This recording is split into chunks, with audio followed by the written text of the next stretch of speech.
ഇന്ന് നമുക്ക് നല്ല അടിപൊളി ഒരു restaurant style butter chicken recipe ആയാലോ. അതിന് വേണ്ടിയിട്ട് കഴുകി വെച്ചിരിക്കുന്ന ചിക്കനകത്തേക്ക് മഞ്ഞൾപ്പൊടി, മുളക് പൊടി, കുരുമുളക്, ഗരം മസാല, ഉപ്പ്, ഇഞ്ചി വെളുത്തുള്ളി പേസ്റ്റ്, കുറച്ച് കോൺഫ്ലവർ, അതുപോലെ തന്നെ കസ്തൂരി മേത്തി ഇതെല്ലാം ഇട്ട് നന്നായിട്ടൊന്ന് മാരിനേറ്റ് ചെയ്തിട്ട് ഒന്ന് റെസ്റ്റ് ചെയ്യാൻ വെക്കാം. അതിനുശേഷം ഇതൊന്ന് ഫ്രൈ ചെയ്തെടുക്കാവേ.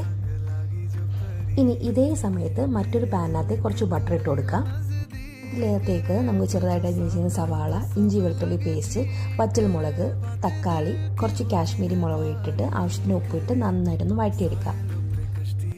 ശേഷം നമുക്ക് കുറച്ച് കാഷ്നട്ടും അതുപോലെ തന്നെ ആവശ്യത്തിന് വെള്ളവും കുറച്ച് ഗരം മസാല ഇട്ടിട്ട് നമുക്കൊന്ന് വേവിക്കാൻ വെക്കാം. എന്നിട്ട് തണുത്ത ശേഷം ഒന്ന് അരച്ചെടുക്കാം.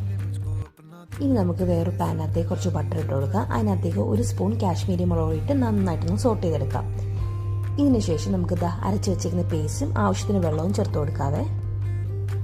ഇനി ഈ തിളച്ച് കുറുകി വരുന്ന സമയത്ത് നമുക്ക് ആവശ്യത്തിന് ഉപ്പും ഫ്രൈ ചെയ്ത് വെച്ച ചിക്കനും ഇട്ട് കൊടുക്കാം. ഇനി അതിലേക്ക് ഒരു സ്പൂൺ ടൊമാറ്റോ സോസും കുറച്ച് കസ്തൂരി മേത്തിയും ചേർത്ത് കൊടുക്കാവേ. ലാസ്റ്റ് കുറച്ച് ഫ്രഷ് ക്രീമും കുറച്ച് ബട്ടറും ഇട്ട് കഴിഞ്ഞാൽ അടിപൊളി ബട്ടർ ചിക്കൻ